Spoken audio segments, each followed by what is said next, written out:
Hello and welcome to video number 5. Let's talk about video file optimization. Did you know that all files contain data that tells YouTube what your video could be about? Let me show you. Okay, so the way that YouTube gets an idea of what your video is about is by transcribing it. And for the most part, it can usually figure out what your video is all about if you have voice and speaking in it. Now, you can go one step further by adding what we call video file metadata. It's very similar to a website metadata. So for example, if you right click on any website and you click on View Page Source, up at the top, you're going to see a lot of what we call metadata. So right here, we can see the name, the title, the description, and all that information. So what that does is it tells Google essentially what your website is all about. So very, very similar in this case of what we're doing here. So what we're doing here is we are taking the video file that you have created and embedding it with more information. So besides the title and description, YouTube will be able to read the metadata inside of your video. So it'll make a little bit more sense when I show it to you. Now, it's really hard to find software out there that allows you to embed metadata, except for a few. So one of them is called Video Converter by Wondershare, and that is videoconverter.wondershare.com. That's videoconverter.wondershare.com. So if you go here and you go ahead and download up at the top, you will be able to embed metadata. In fact, we're going to be using that for this particular video.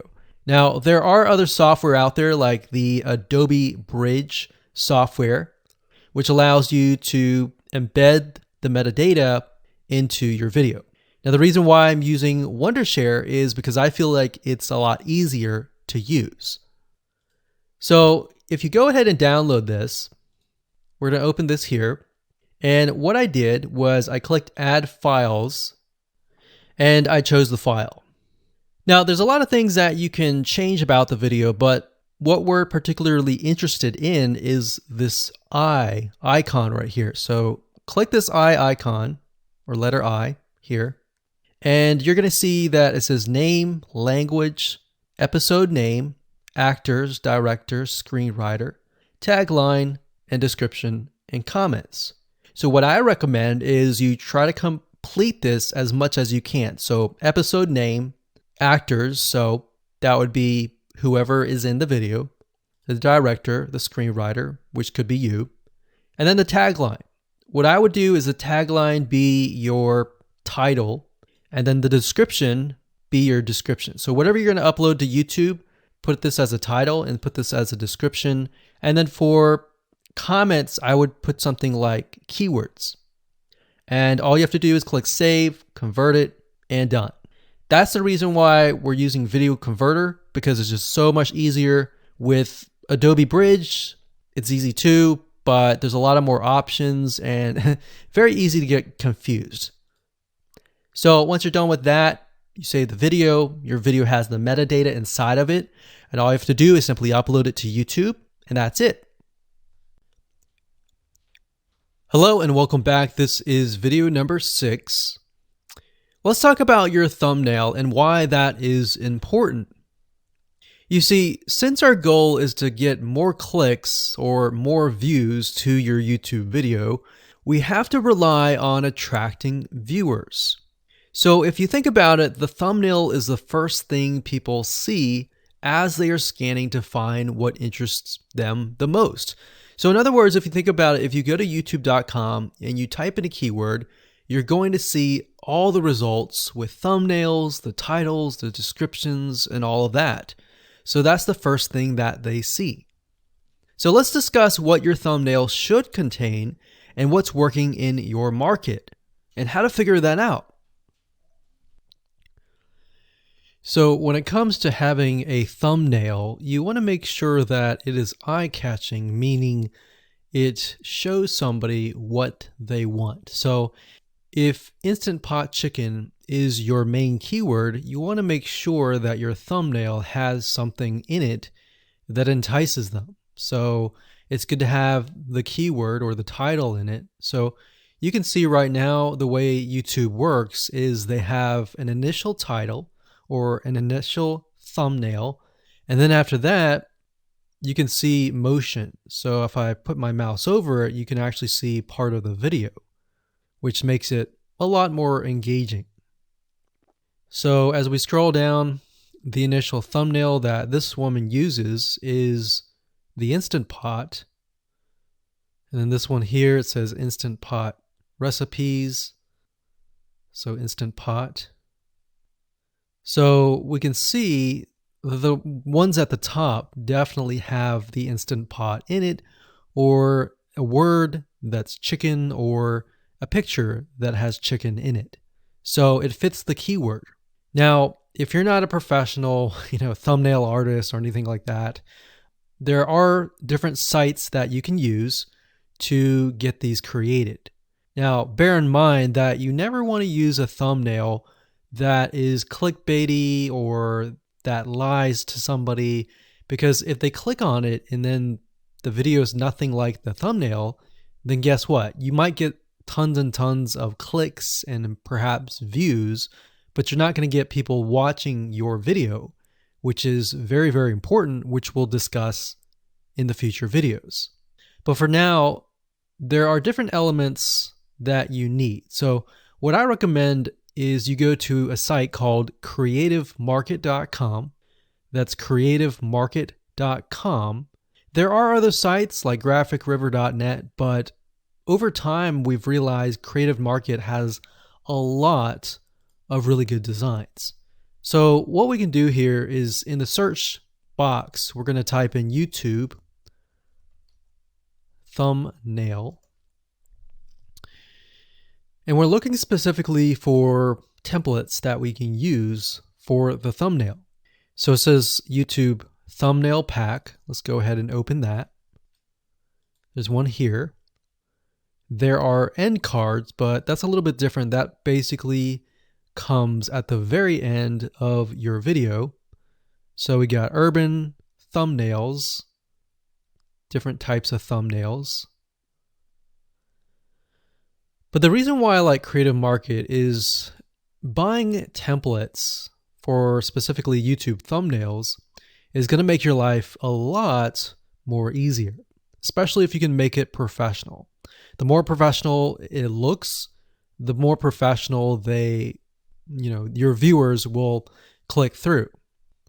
So if we click on this, we can kind of get an idea of what we're dealing with.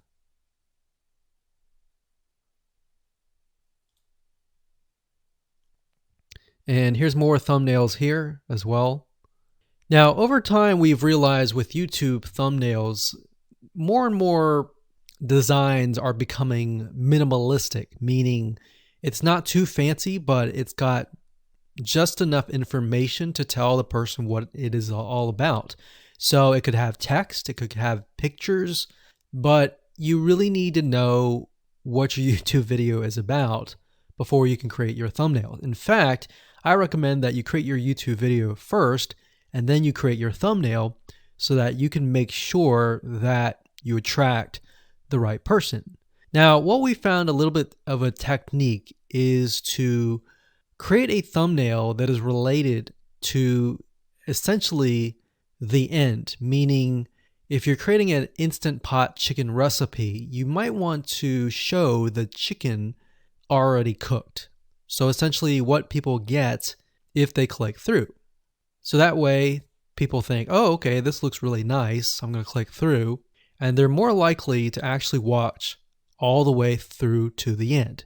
And that's what we want. We want people not to just click through, but to watch all the way till the end. And that's actually going to help us with the ranking. Hello and welcome to video number 7. Let's talk about video length in more depth. So the big question is, how long should your video be? While yes, most folks have said that your video should be short due to attention span, and that's something that we've talked about in the past, and that definitely worked in the past, and that still is true that people's attention span are short. But today, in terms of YouTube, your video length should be longer, and here's why. Did you know that YouTube ranks your video based on how many minutes your viewer watches? We talked briefly about this in video number 1, but I want to talk about why that is the case. Statistically speaking, most people that we have found, based on statistics that we have seen in YouTube, most people watch about 50% of a video. Even the people that are interested in a video, they watch 50% of a video. So if that, in this case, is a 5-minute video, an average viewer is only going to watch about 2.5 minutes. Now, here's why that is important. If you're competing against someone who has a 30-minute video and their viewers watch 15 minutes, which is about 50%, well, guess what? Even if they can have less viewers than you, they're going to beat you because they have a longer video. So if you got the 2.5, they've got the 15 minutes, they can send less people and still beat you. And YouTube will favor them in the end. Now that, of course, is assuming that the views are legitimate and people are actually watching. And that's why user experience is so important. So to give you some real life practical application, let's hop on over to YouTube and I'm going to show you proof that this works. Okay, so let's take what we learned and what we just discussed and apply it to some real life practical application. So if we head on back over to youtube.com, we type in the keyword Instant Pot recipes, we can see this one, and this one. So let's go ahead and open these up. So we got this one, and this one. So that's 1, 2, and 3. The first one has about roughly 8 minutes or 9 minutes. We'll say 9 minutes. The second one has about 27 minutes. And the third one has about 20 minutes. Okay. So essentially the second and third have about double the amount of time. So like we talked about, most people watch about 50% or less, and then they quit. That's the average, right? So if that's the case, this person here, even though they have more views, see that? 800,000 views, even though they have more views, they're competing with somebody with a 30-minute video. Essentially, it's 27 or 28, but close to 30. So if we round that, we'll just say this is 10, this is 30, and this is 20. All right, so let's keep it at even numbers. So if that's the case, there's 4 minutes here, 15 minutes here, and 10 minutes here. So this means that the person with the less amount of minutes, they're going to need a lot more views and a lot more people watching it. So in total, if this person has, obviously this person's number 1, but what I'm saying here is because YouTube looks at how many minutes are watched, if this person had 800,000 views and this person had only half of that amount, but had more than double this amount, this person right here would most likely rank higher. So see that? Only 100,000 views, 15 minutes. This one here, 20 minutes, only 6,000 views. So you might ask, well, shouldn't this be maybe number 1? Not necessarily. If we really look at it, so we've got 800 times 4 minutes, and that's not going to be exact. I mean, we could even take 500. And this is definitely going to be number 1. And this is definitely going to be number 2 based on the information. But this person, because they have a long enough video, even though they have less amount of views, they're still able to rank pretty high. So this is based on one of our YouTube channels, which has over 9 millions of minutes watched. And based on that, that's what we've seen. Now, there's other factors like likes, dislikes, comments, and other things like that, titles and descriptions. But that's a big, huge ranking factor because it legitimately tells Google and YouTube, hey, this YouTube video is legit. Not only people are clicking on it, they're actually viewing it. And they're viewing at least about 50% on average. So that's why the video length is important. Now, you don't want to make a long video just to make a long video. You might want to make a video that has really good content. And that's the goal. It's not based on spammy backlinks or anything like that. It's based on providing real value. Hello and welcome to video number 8. So just want to say congratulations on reaching the end of this video course. We're going to talk about a secret tip that you can use to outrank your competitors. So we briefly talked about why having a longer video was important, right? So one secret tip that we can give you is that what we have found that works is the following. Longer videos in the sense of live streams, which means you get on YouTube and you talk to people live. You have webinar replays and videos where people expect them to be longer. So in other words, people are expecting these to be longer. If you make a normal video that people expect to be 5 minutes and you make it an hour, then you're not really going to hit that 50%. But when you have a live stream or a webinar replay, usually people typically expect it to be at least 1 hour. So because people expect it to be 1 hour or longer, they expect to take time out of their busy schedule to actually watch your longer video.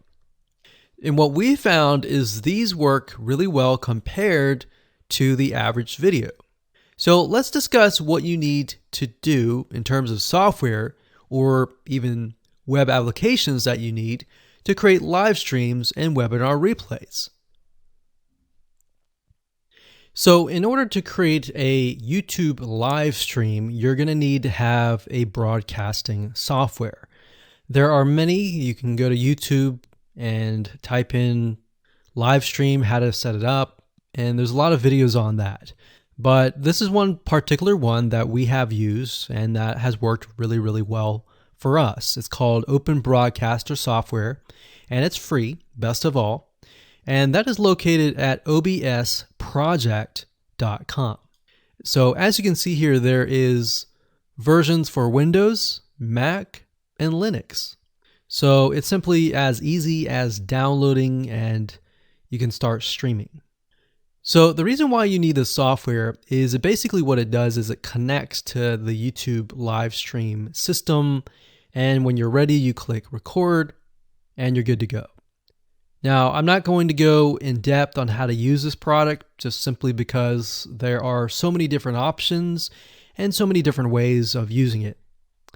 Now, like I said, the tip is when outranking your competitors to have longer views. This is good for kind of a face-to-face talking head type long video. Now, if you want to use a camera, you can do that. If you want to do something like screen capture, meaning you're going to show your screen, then you're going to want to use something like GoToWebinar. And you can go to gotomeeting.com/webinar to do that. Another tool that we have used, which as of now, it is free, and who knows, it could change. So GoToWebinar does cost money, but it's a nice way to kind of engage with people. So this is the route that I would go if you are engaging with people. If you're not engaging with people and you're simply doing screen capture, there is a tool called Use Loom. Let me show it to you. So useloom.com. Loom is essentially a Chrome plugin, and what it does is it allows you to record your screen. It's super easy to use. In fact, it's super fast. It's so fast that you can literally start recording, and within seconds when you're done, you'll have the video in hand. And you can download the actual video file to your computer really fast. So those are the three options that I would go to, and really depends on the avenue that you want to take. So like I said, create a longer video, but just don't create any content. Make sure that the content is valuable, because you want to make sure that people watch all the way through. Or if not, watch at least 50%.